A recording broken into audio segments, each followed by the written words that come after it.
Hello and welcome to the first round back nine coverage of the Open 2018 presented by Latitude 64. We're here in Ale, Sweden at the beautiful Ale course. We're on the white course today. We've got big sneaky commentary here. Oh, yes. Jeremy Colling joined by the local Emil Dahlgren. Hello, guys. In front nine, we see Simon Lizotte shooting a 2-under. Dan Johansson, the groundskeeper, the local, the guy who has Denmark right there on the course, his home at 1-under. Carl Ulvinen at 2. Yeah, And Melker is at 4. So, hole 10 is a par 3, 132-meter big hyzer. This is one of the first holes you see when you drive onto this property with these two beautiful guarded gates right here to the pin. They're actually quite a bit of ways away. yeah. If you hit them, you have to do like almost a tomahawk to get over them. That's right. But for most players, it's just a big high hyzer over out of bounds. And we're kind of fortunate this round because it's usually pretty windy here, so the big hyzers usually get pushed out OB. And this is a good looking line here from Carl, who's been showing he's got plenty of distance and spikes it long. Is it almost? Oh, it's just safe long. Man, inbounds. 433 feet for my American friends. Simon, I don't know if he has the distance to get there with a putter. It's a casual hyzer. Yeah, casual PD2 there. That's going to come up a bit short, but a nice shot there from Simon. And you can tell me, does Dan have the distance to get here? On a good day with a little bit of a flex, he can, but it's far. It's a far hole. Yeah. So it's what Carl and Simon are doing is like. And that is a lot of confidence and a big distance for the forehand. And Melker has come up just barely short, but what an incredible shot. He's showing off his distance with the sidearm. Yeah, I mean, it is a 4-meter elevation drop. It doesn't really seem like it that much from the tee, but that definitely plays a role in that distance. I mean, 400 or 132 meters is, it's quite a long way to go. And Simon. Oh, nice 9-meter putt from Simon there. And Carl's up and in, and Cutting back towards the tee. Yeah, that's not easy to do. I mean, that OB comes in play inside 10 meters, so that's a really impressive drive there. And Melker, oh man, I saw him this morning, and he told me to not go too hard on him on commentary. Yeah, first time on camera, feature card is. But guess what? I'm going to. That was a terrible putt. I'm just kidding, Melker. That's unfortunate there. Just going to have to settle for par, as does Dan, who didn't really have a chance. But moving on to hole 11, par 4, 173-meter hole here.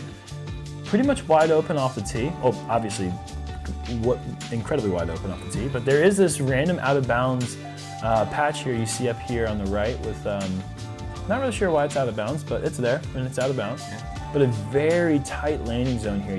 To be in that sweet spot, you really want to be there right where the mulch is to have this uphill approach. Incredibly high elevation, 10 meters you're climbing on this last little stretch here to get up to the pin with a rocky green and a lot of trees on the green as well. Yeah, I think as a player you need to like make your decision. Are you going for the like up on the mulch there, or are you playing the wide shot safe from the OB? I think they had that OB was when the ground was like not that good, and then they just kept it because you have a decision to make if you're gonna go for that gap or. And Carl's done a perfect shot, and is Simon going big? What? Simon is going for the. Oh, that is crazy. Did it stay up? It looks like it may have slid down just a bit, but that's still fine. He's around the corner, and I think that he hasn't outdriven the gap. If you go too long, your angle to the pin is completely pinched off. And Dan is going for the wide shot, and that should be fine. Yeah, you still have the bird in play if you do that shot. But it is making the hole a lot longer. If you can get to that gap, you're going to be in a really, really great spot. And Melker is going to finish out there near Dan, actually. Oh, yeah.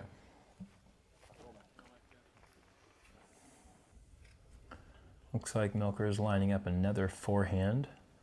Sets up really well because you have the rock wall behind the basket. Oh, yes, sir. And he will not be missing that putt for birdie. Melker with a beautiful 2 forehand shots on this big right-hand backhand hyzer.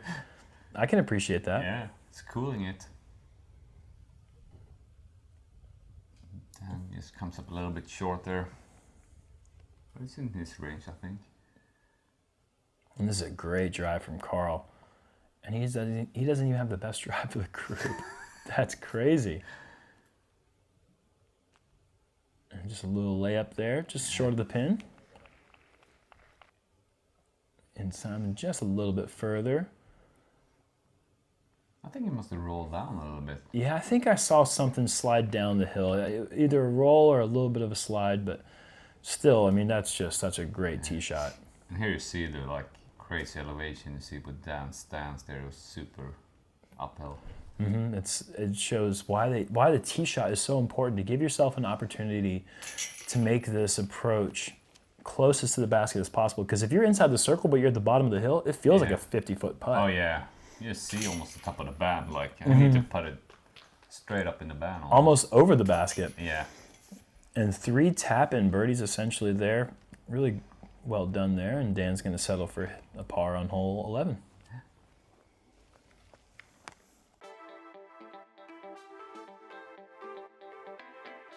Explorer is a very versatile fairway driver. Nice straight flight and then a little small finish. It holds basically any line. This one is immediately in my bag, deciding the distance. Fairly overstable, high-speed driver. And my go-to foot-to-flat 450-foot shot is now a Ballista Pro.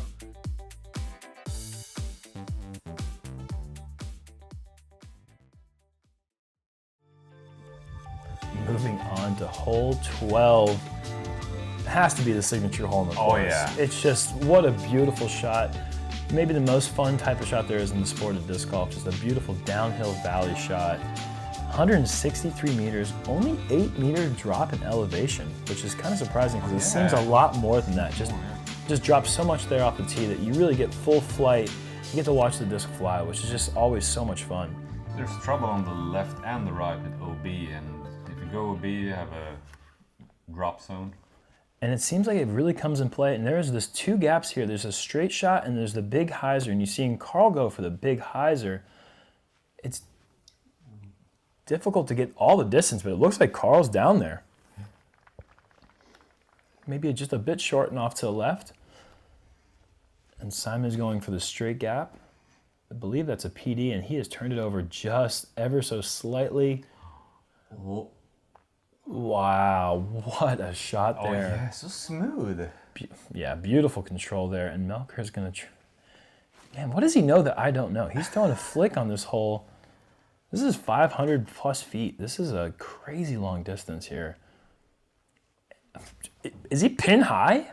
Oh, almost, I think, yeah. That's huge. Dan going with the safe. Oh, he doesn't look happy. Want to play it to safe, just right down to the opening and pitch up and take a 3.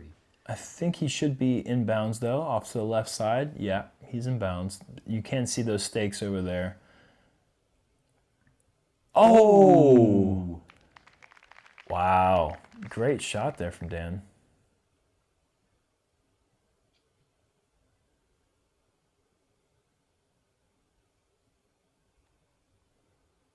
Just slow. If you see some of those blue stakes, they're just ground on the work, so you just get a free drop from them. Okay.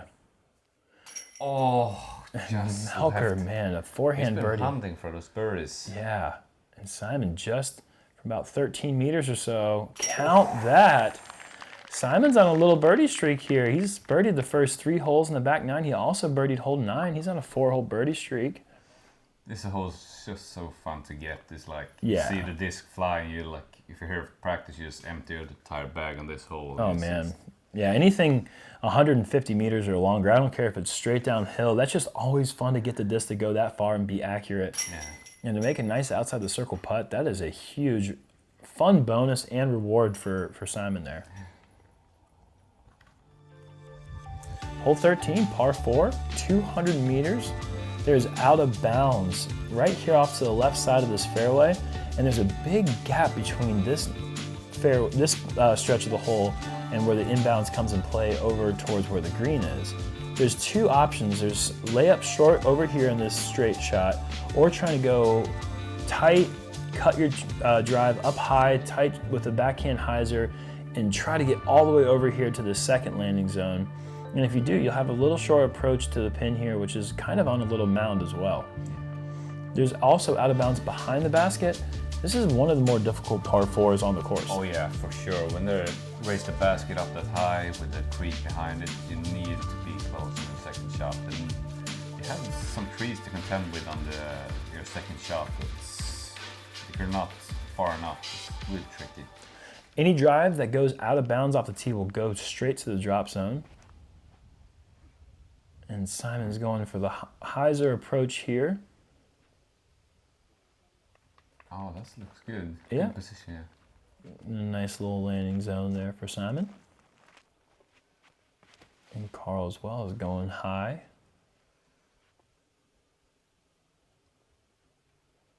That's a great spot to be. Yeah. Anywhere past that bush is going to open up the angle to the pin on the next shot that much more.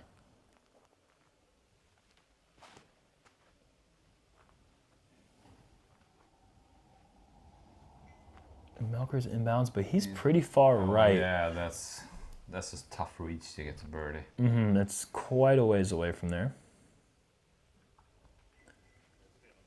And Dan is in a pretty decent spot, but he's also off to the right side. Melker's going to probably try to go for the forehand flex, but that did not really turn over much out of his hand. What? Or what am I talking about? What? How did he do that? That was so far. He just threw it. That was an amazing shot. I don't even know what to say about it. That was incredible. I totally missed where that shot was aiming, and it ended up perfect.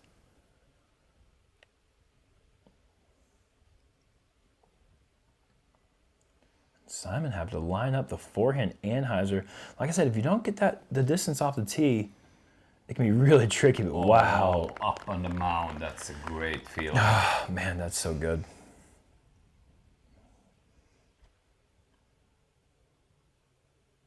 And another forehand anhyzer approach, and that's that out of bounds we're talking about. Just if you get over that mound, there's really no land behind the basket to slow you down. He's going to have a long putt to save his par.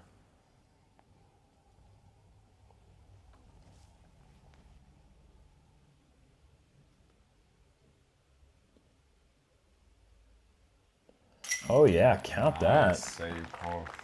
His putter is starting to pick up a little bit. Yeah. He did miss the long putt there on the last hole, but gave it a good effort, and there he makes that. And Melker, come on. Dang it, that would have been such a great birdie to get away with that. Oh. And Simon continuing that hot streak here. This is such a good birdie to get. So hard. Yeah, it's not one you see many players in your card get. It's that risk reward going big off the tee. You hardly ever see anyone ever do it, but it's there. It's there, yeah. If It's tempting you. It really makes the hole so much easier if you can execute that tee shot, but it's so difficult. But like I said, birdie feels great, and Simon's off to like a 5-hole birdie streak or something crazy. Hole 14, par 3, 92 meters. No out of bounds to speak of, just kind of a tight line. And really, like, you have 3 holes in the course that just are short birdies that you feel like you must get. Hole 2, 14, and then the next hole, hole 15. And the rest of the course is pretty difficult with the birdies, and the par 3s they're few and far between. Yeah.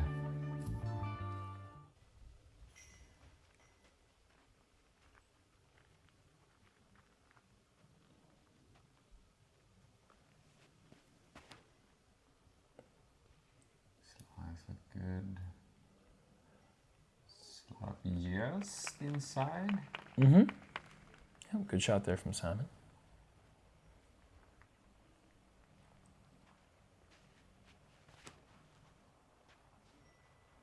Yeah, that's looking really nice from Carl. Well, slides to about 9 meters, but that's... Yeah, the ground's kind of hard at the basket there, so... It was a good line. And this play, as long as you can flip it up the whole way, is not bad, but man, Melker's using backstops here. He's crushing shots off the tee, but one of the things about the sidearm, it's really difficult to skip it into the pin, and that ground you see is playing fast. Oh, just a little bit high from Dan. Yeah, it's kind of a tight side on the right side there. You can see that ceiling growing into the fairway, making that shot a little bit more difficult.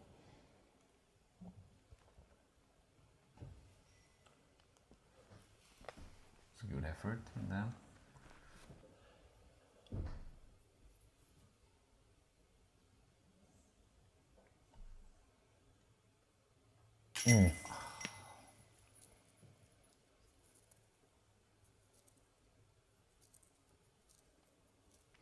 Nice one, Melker. Wow, through the tree branch. That's the one he makes. Yeah. That's a good effort there. Good putt.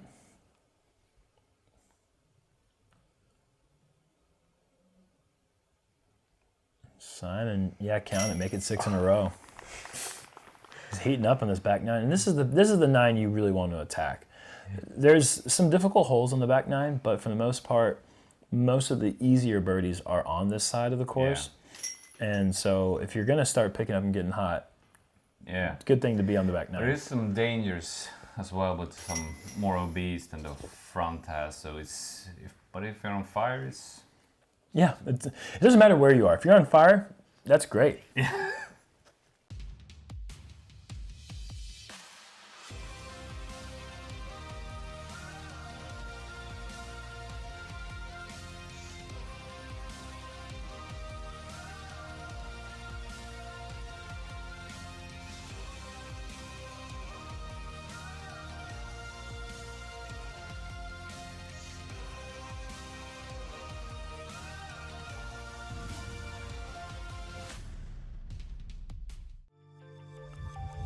Hole 15, 100-meter par 3, 10 meters in elevation drop here, going straight downhill.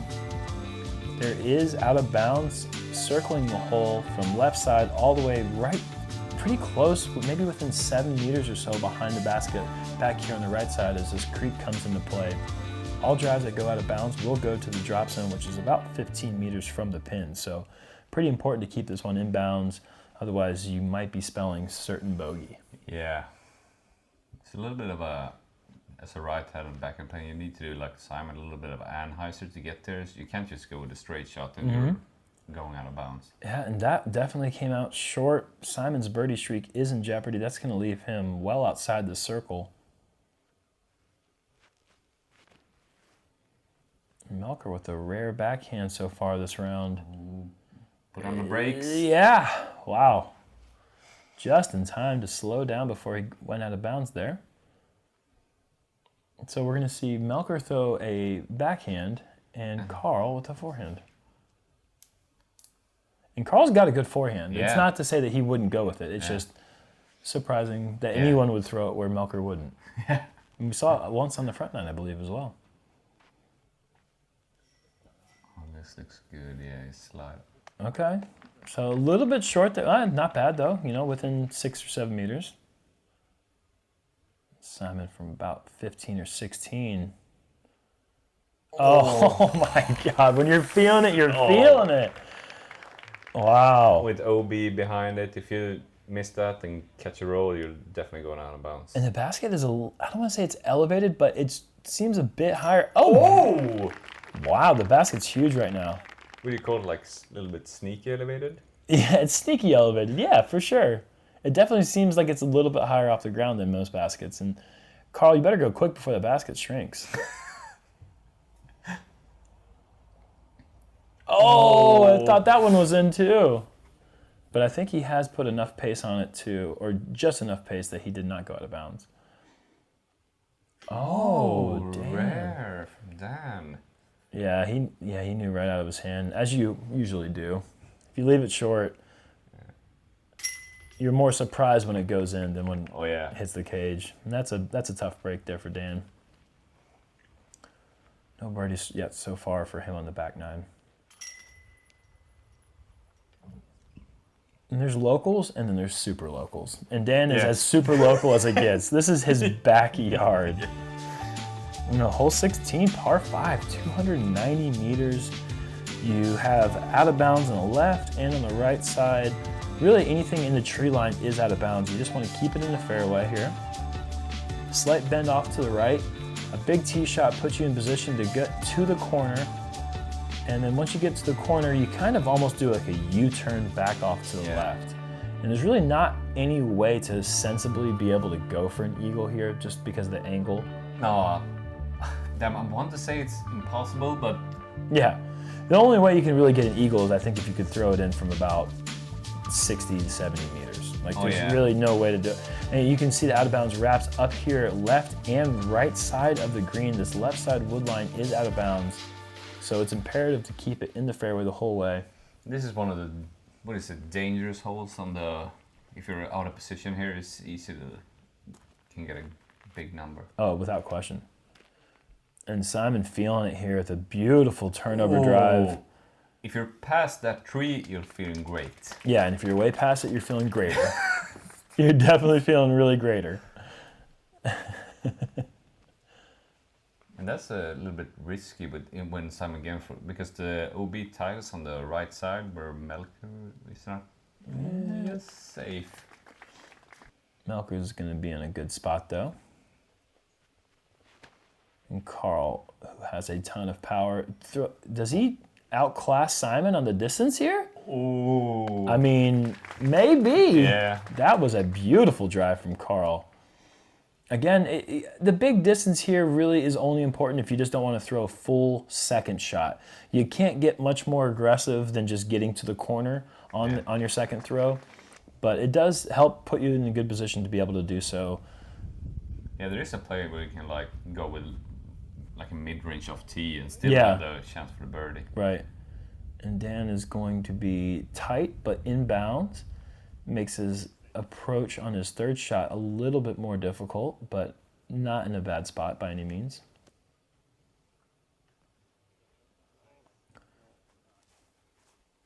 That's good. I say, if you rather be long on this on your second shot than be short because the angle just gets so tight. Correct. And Carl is just chipping up. Oh. Wow, what a great shot. That's going to leave him not much left. I wanted to say there's no crazy way to play this hole, but you could potentially go Spike Heiser. I think Simon might be asking if, like, hey, is this a good idea? And everyone's saying no. He's like, okay, cool, that means it's for me then. I'll try it. No. Yeah, he's doing it, folks. Those trees are so high. It's such a risk. Did he? I think he crossed safe at least. Yeah, there's no out of bounds ticker on the screen. I think he's in bounds.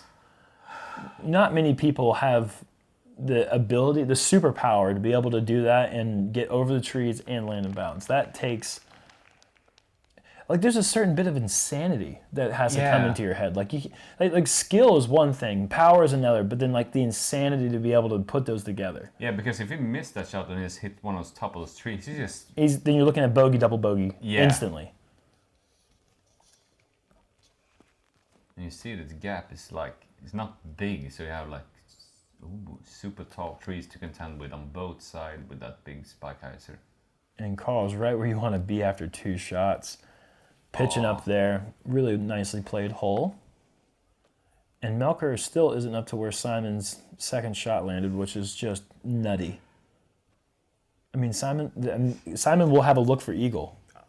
Has this happened before? Has this hole ever been eagled? No, we have said it's almost not eagleable, and now it's lining up. Oh my gosh, right off the top. But still, he had a putt for eagle on this one. Is insane. Yeah, it's almost inconceivable. I didn't even really think it could be possibly done. But it would take somebody like Simon to be in position off the tee and have the craziness, the crazy factor to be able to try going over these trees that are like 60, 70 meters high. Yeah. I would say most players going on tee is like This is a hard birdie to get. Yeah, just to get 3 great shots to the green and get a 4 is awesome. Yeah, I feel like super good if I get this one and have an eagle bid and just a little bit tapping for. That's just. Yeah.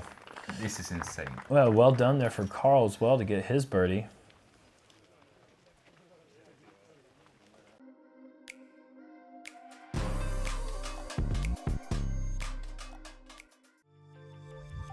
Moving on to hole 17. Par 3, 130 meters. Only 1 meter in elevation, which seems like it's high because you go down this valley and you climb right back up. But it's a really fun hole to kind of throw an ace run at it. It's, 130 meters is a long distance for most players, but for this kind of shot here with the green kind of sloping up, it gives you that chance to kind of get aggressive here. Yeah, and you had the ground's a little bit harder, so it's possible for like a skip ace, but it's. And Simon is riding an 8-hole birdie streak, trying to go for the clean sweep of the back 9, and yeah, wow, right under the pin, and he's gonna have less than 5 meters to keep that birdie streak alive. He's playing lights out right now. Oh, yeah. Do you know what course record is on this course? I'm not sure. I think this might be the first time PDJ event. When they changed the course a little bit. Okay. Hole 5 and 6. Okay, so this is the first official event on this course. So whatever leads after this round will be the course record. And Simon's making a case right now for it. Carl with a nice drive. Melker a little bit short and off to the right. And Dan also short. Rolling back down the hill. That needs to stop. If you go... What? No, what? Did he roll between the stones? Don't think he didn't. Wow, that would have been such a bad break. But Dan was not expecting to have to throw a full second shot there, catching the edge of the tree line and coming up to the edge of the circle. Nice recovery shot. Tomahawk. Yeah, sliding up to the pin there.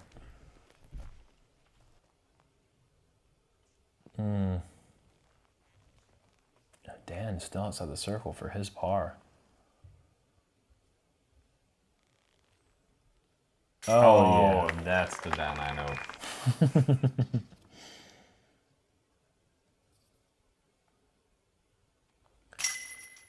And Carl with his save, and Simon just...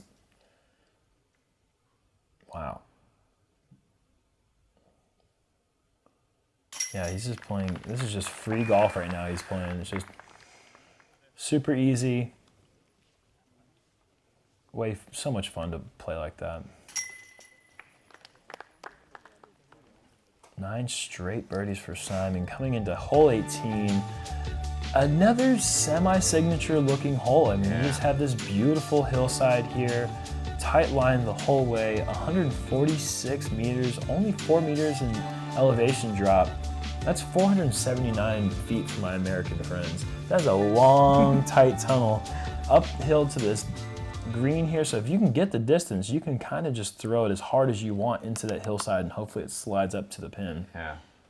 I think this could be a signature hole if it was on another course. Yes. But then you have like 12 to contend with on this course. Yeah, for sure. This place is just something special.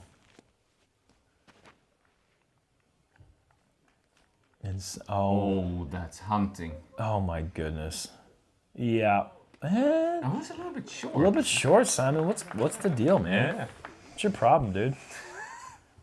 Just inside the circle from 479 feet?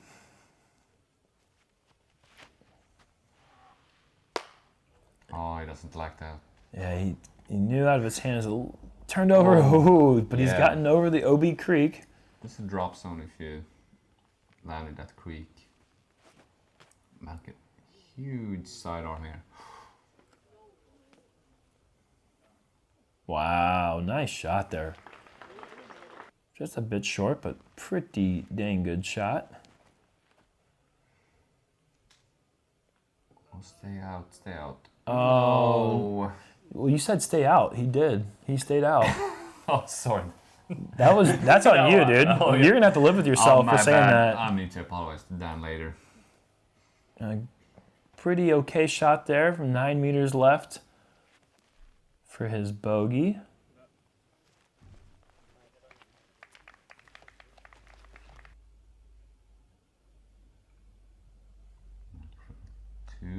Oh, Melker over the top.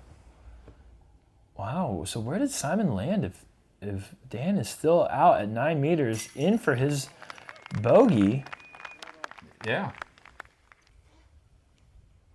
And Simon, can he clean sweep the back 9 and shoot an 11 down?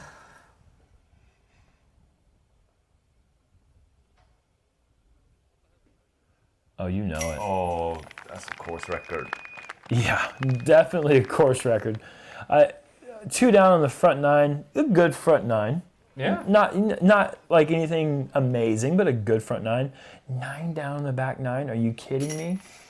11 down for the round. That is a fantastic starting round for Simon Lizotte. We've got par putts there from Melker and Carl. The fans love it, as they should. A clinic there put on by Simon towards the end, the second half of the round there.